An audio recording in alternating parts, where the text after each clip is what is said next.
Love. Love. Okay, that's the topic. That's the topic today. Love.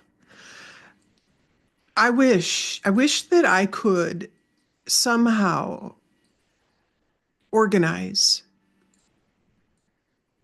this process that I'm going through.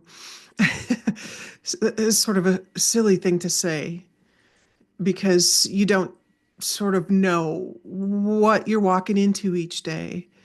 But in hindsight, it makes me want to. I wish I could organize this and lay it out in a logical way that the mind can follow and understand and apply for itself. Meaning those who may be listening to these sentiments, I wish I could do it. I can't. I can't. It happens in the moment. And if you're on any spiritual trajectory, you understand the importance of that statement. It all happens in the moment. I can only tell you what's happening right now. You can't organize it because there is no past, there's no future. This is what's happening right now. We are in the middle of some very challenging energy. If you're following me on social media or you're reading my posts at my website, I have been referring to that. In fact, I just posted something today, April 22nd, about these energies. I didn't elaborate too much, but my take on it is that, and this is from my personal experience over the last few weeks, the orchestration of energies, this universal coordination on the behalf of humanity is making us face things that we are denying. Uh, if you are following me in any way, you know I've been through this. My whole video on self-loathing was about that. That was the universe pointing right at the thing I needed to undo.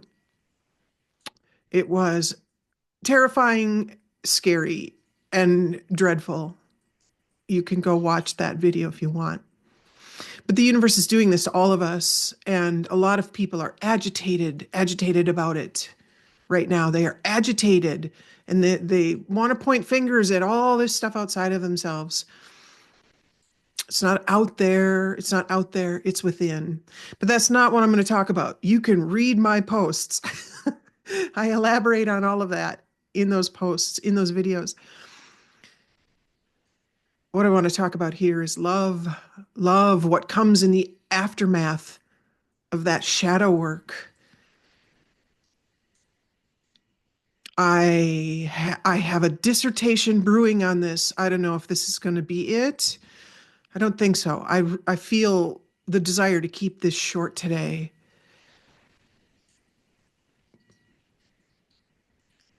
But I have again, another expanded perspective of love. You hear, we all say this, choose love. There's only love. Love is the way. Okay, you know all the cliches. They don't get at the reality. They point in the direction. But when you're looking from the starting point and saying, okay, I choose love, but I don't feel any different. My experience isn't any different. Oh, I empathize with that. I empathize with it because you can't, those cliches speak to an experience down the path, and they're trying to convey it back to the beginning of the path or midway to the path. They try to encourage you to keep going down the path. This is probably why we have the word faith. You have to have faith to keep walking this path. Otherwise, you can't know what's three quarters down the path when you're only halfway down it. You can't have it. You can't intellectualize it. You can't study it. You can't anything it. It doesn't exist where you are. Something exists where you are. You're having the experience of that where you are. But you have to have faith to keep walking down that path to get to those things that are down there. I'm in one of those places. Some of you may have already passed through here. You may be there. You may be approaching there.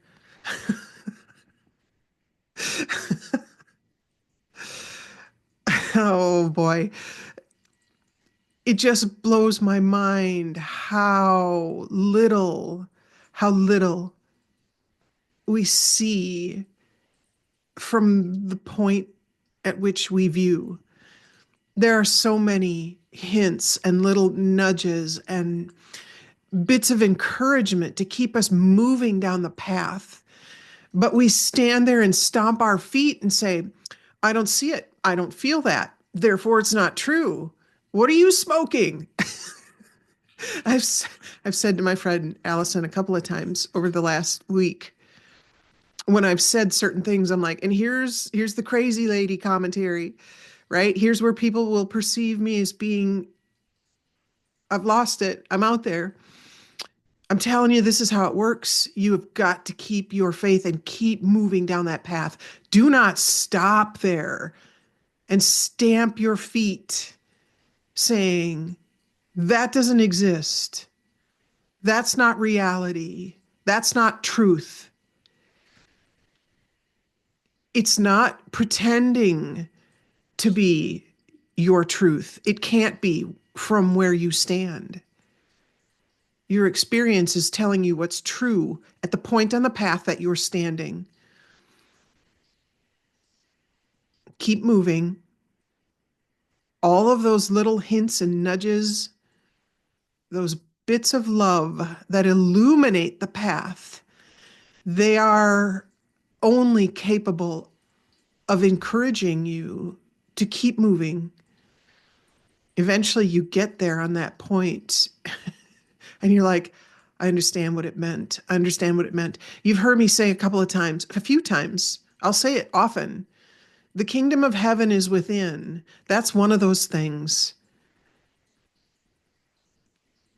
If you're at the very beginning of that path, you're like, what does that mean? That's a nice metaphor. And you might go so far as to decide what that metaphor means, or you might listen to somebody else's opinion of what that means. If you're not at the point on the path where that truth was born, where those words were given to that thing, you can't understand it as the truth that it is. You can catch a glimpse, but those things can only be sort of an encouragement to go and get it. Go and get it. So I'm at this point. I've done some things over the last, now I'll say 3 weeks, that freed my attention, we'll say. I had a lot of attention on certain things, past life things. They're not even from this lifetime. They were past life, you could loosely say traumas, things that I felt went wrong, things where I let myself get hung up and I got stuck there. I made reference the other day to having been stuck in a tomb. I was stuck in a tomb. I had to leave. That I don't think that had anything to do with the self-loathing issue. I think the two were separate. They might not be. I don't know. I don't know. But in other words, big things from other times, different aspects of myself. Not Suzanne wasn't stuck in the tomb. Suzanne wasn't self-loathing. An aspect of my greater self was. And those aspects they're all happening now. There's no such thing as a past life. It's a parallel life. And those experiences are a part of your awareness in this lifetime. You can't not be. You're not separate from them. So it's important when you become aware of them, or if you start to feel this agitation, address those things, go after them, keep moving down this path. Use what it is you think you desire, what you're passionate about to propel yourself, because none of this will make any sense. It will be unclear until you get to the point on the path where it reveals itself. I am having an unbelievable experience of love right now. I am understanding. I've I've hit the point in the path where it was birthed, this phrase or this encouragement about loving your enemy, love your neighbor, love anybody, even those who seem completely opposite to you. I'm not going to elaborate on that, but I'll say this. You may have a funny experience. I can't believe that I would be the only one who's had this experience. I think everybody has this experience at some point where you have this resonance, this draw, this pull towards someone that you perceive intellectually as opposite from you, unlike you, someone you'd never connect with. Um, right? The mind has all the reasons why you'd never be drawn to that person, but yet you are. And in some cases, it can be it could feel completely illogical. You may debate, you may argue, you may even fight with this kind of person.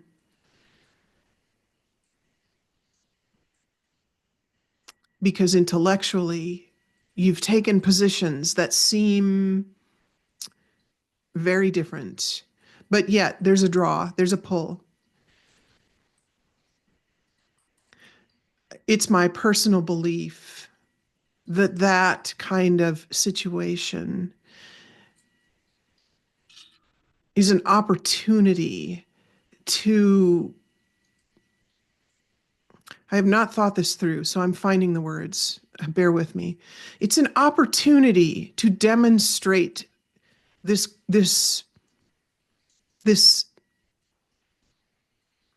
concept that was birthed at this point in the path.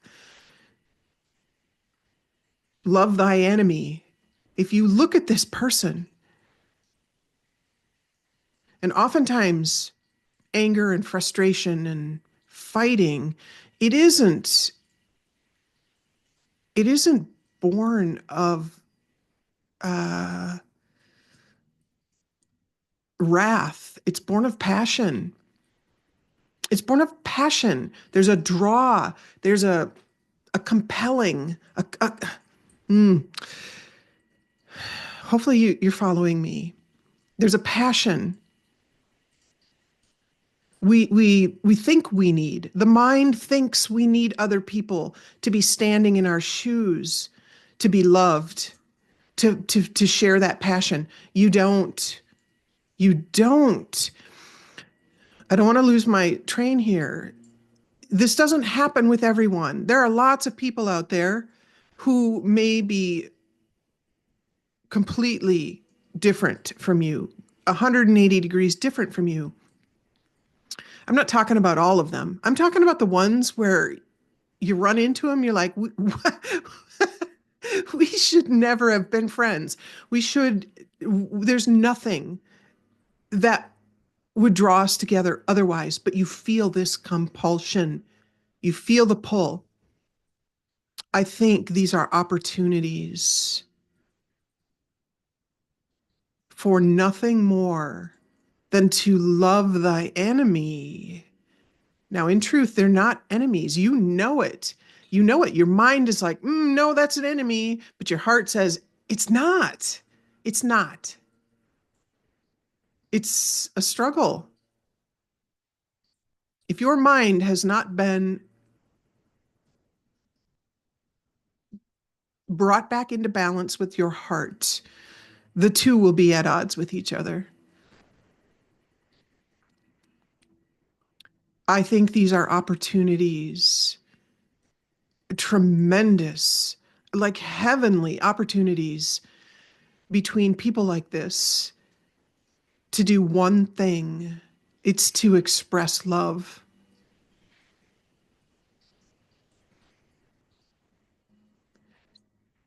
to recognize that passion and to bring it forth. Let everyone see how diabolically opposed you are.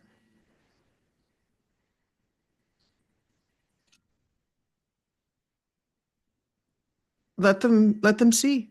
Let their minds be confused. How is it? How is it you get along? I consider myself an extreme neutralist when it comes to politics. I'm not involved in that spectrum at all. I have friends who are everywhere on the spectrum. I have friends who are all the way on the right and all the way on the left. I don't give a shit where you are. I don't care about that. That stuff is not in my reality. I find it quite ridiculous. It's not to downplay how you feel if you're on that spectrum, but I use it as an example.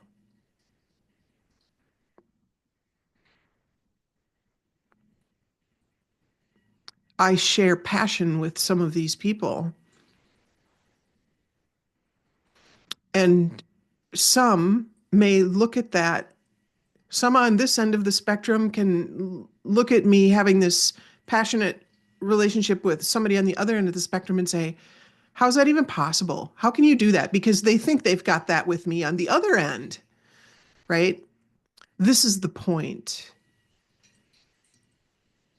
What you think and believe doesn't matter. That's not how I'm going to connect or relate with you. It's clear to me now that if I feel passion with you, if I feel this sense of draw and love with you, then that's what I'm going to focus on. I've been doing this all of my life, but I didn't have the clarity. I was not far enough down the path yet to the point where this realization was birthed, where the clarity existed. I had to keep moving. I've gotten there. I get it. I can stop trying to illuminate everything I know and feel, as if the passion you feel with someone is about coming to the same point. It's not. It is not. It's not the point at all. The passion is the point. You might be holding wildly different positions about things. Doesn't matter. They're going to do what they're going to do. You're going to do what you're going to do. But there's this passion that needs to be expressed. It is wanting to be expressed. That's what the universe is doing through you. That's what it means when people say the universe is working through me. If your mind is not in equilibrium with your heart, you're going to fight this. You're going to argue it. You'll reject it. I get it now. I get it. Stop fighting. Stop resisting. It's always about love. It's always about love. It's the only way.